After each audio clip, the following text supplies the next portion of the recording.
You know, there are American heroes who don't like this idea. Neil Armstrong, Gene Cernan have both testified against commercial spaceflight and the way that you're developing it, and I wonder what you think of that. I was very sad to see that, because those guys are, those guys are heroes of mine, so it's really tough. I wish they would come and visit and see the hardware that we're doing here. They inspired you to do this, didn't they? Yes. And to see them casting stones in your direction. It's difficult. Did you expect them to cheer you on? So they're hoping they would. What are you trying to prove to them? What I'm trying to do is to make a significant difference in spaceflight and help make spaceflight accessible to almost anyone. One of the most difficult choices I have ever faced in life was in 2008. I think I had maybe $30 million left, or $30 or $40 million left in 2008. And I had two choices. I could put it all into one company, and then the other company would definitely die, or split it between the two companies. But if I split it between the two companies, then both might die. When you put your blood, sweat, and tears into creating something, or building something, it's like a child. And so it's like, which one am I going to let one starve to death? I couldn't bring myself to do it, so I split the money between the two. Fortunately, thank goodness, they both came through. What was your biggest failure, and how did that change you? Well, there's a ton of failures along the way, that's for sure. Like, so as I said, for SpaceX, the first 3 launches failed, and we're just barely able to scrape together enough parts and money to do the 4th launch. If that 4th launch had failed, we would have been dead. So multiple failures along the way. I tried very hard to get the right expertise in for SpaceX. I tried hard to find a great chief engineer for the rocket, but the good chief engineers wouldn't join, and the bad ones, well, there was no point in hiring them. So I ended up being chief engineer of the rocket. So if I could have found somebody better, then we would have maybe had less than 3 failures. That 3rd failure in a row, did you think, I need to pack this in? Never. Why not? I don't ever give up.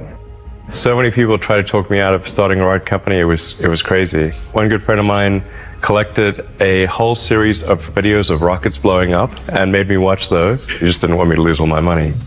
We're doing these things that seem unlikely to succeed, and we've been fortunate, and at least thus far they have succeeded. Now is the time to take risks. You don't have kids. As you get older, your obligations increase. And once you have a family, you start taking risks not just for yourself, but for your family as well. It gets much harder to do things that might not work out. So now is the time to do that before you have those obligations. So I would encourage you to take risks now. Do something bold. You won't regret it. How did you figure you were going to start a car company and be successful at it? Well, I didn't really think Tesla would be successful. I thought we would most likely fail. But I thought that we at least could address the false perception that people had that an electric car had to be ugly and slow and boring like a golf cart. But you say you didn't expect the company to be successful, then why try? If something's important enough, you should try, even if the probable outcome is failure. Or how do you think about making a decision when everyone tells you this is a crazy idea? Or where do you get the internal strength to do that? Well, first of all, I'd say I actually think I feel fear quite strongly. So it's not as though I just have the absence of fear. I feel it quite strongly. But there are just times when something is important enough, that you believe in it enough, that you do it in spite of the fear.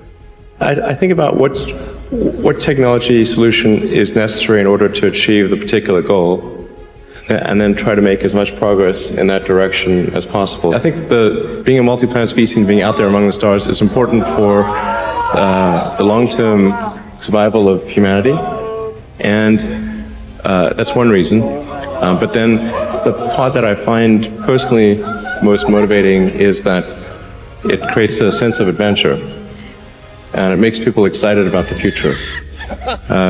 If you consider 2 futures, one where we are forever confined to Earth until eventually something terrible happens, or another future where we are out there on many planets, maybe even going beyond the solar system, I think that second version is incredibly exciting and inspiring, and there need to be reasons to get up in the morning. Life can't just be about solving problems. Otherwise, what's the point? It's got to be things that people find inspiring and make life worth living. When my brother and I were starting our first company, instead of getting an apartment, we just rented a small office and we slept on the couch. And we showered at the YMCA, and we're so hot up we had one computer, so the website was up during the day, and I was coding at night, 7 days a week, all the time. And I sort of briefly had a girlfriend in that period, and in order to be with me, she had to sleep in the office. So work hard, like every waking hour. That's the thing I would say particularly if you're starting a company. Whatever area that you get into, given that even if you're the best, there's always a chance of failure. So I think it's important that you really like whatever you're doing. If you don't like it, life is too short. If you like what you're doing, you think about it even when you're not working. I mean, it's something that your mind is drawn to, and if you don't like it, you just really can't make it work, I think.